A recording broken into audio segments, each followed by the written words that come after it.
नाशिक मधल्या गुंडांच्या मुसक्या आवळण्यासाठी आता पोलिसांच्या मदतीला महानगरपालिका देखील सरसावली आहे।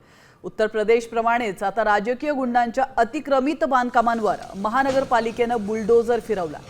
सातपूर गोळीबार प्रकरणातला आरोपी प्रकाश लोंढे याच्या अनधिकृत इमारतींवर पालिकेनं हातोडा चालवला। आपण पाहू शकतो या दृश्यांमध्ये अतिक्रमित घरही लवकरच पाडणार असल्याची माहिती आहे। इतर गुंडांच्या बांधकामांवरही अशी कारवाई करण्यात येणार असल्याची माहिती पालिका आणि पोलीस प्रशासनाने दिली।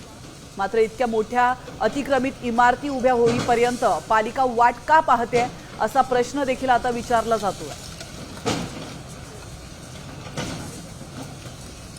या ठिकाणी नाशिक महानगरपालिकेमार्फत नंदिनी नदीच्या पूररेषेमध्ये जे हे मोठं अतिक्रमण आहे ते काढण्याची आज कारवाई सुरू आहे। संपूर्ण परिसरामध्ये आणि नाशिक शहरामध्येच अतिक्रमण काढण्याची मोहीम सुरू आहे। त्याचाच एक भाग म्हणून या ठिकाणी नोटीस देण्यात आलेली होती आणि आज ते पाडायचं कामकाज सुरुवात करण्यात आलेली। ही जी बिल्डिंग आहे टाउन प्लॅनिंग विभागामार्फत श्री लोंढे यांच्या नावाने ही नोटीस आम्ही जारी केलेली आहे। पोलीस विभागामार्फत पण तक्रार प्राप्त झालेली होती, त्या अनुषंगाने त्यांना नोटीस देण्यात आलेली।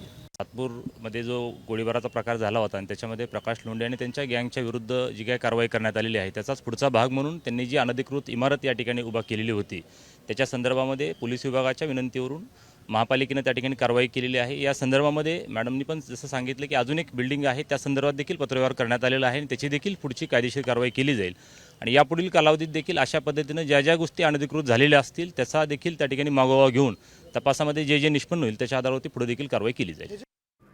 आता isakal.com आहे देशातील नंबर 1 ची मराठी न्यूज वेबसाईट। प्रत्येक अपडेटसाठी isakal.com ला नक्की भेट द्या।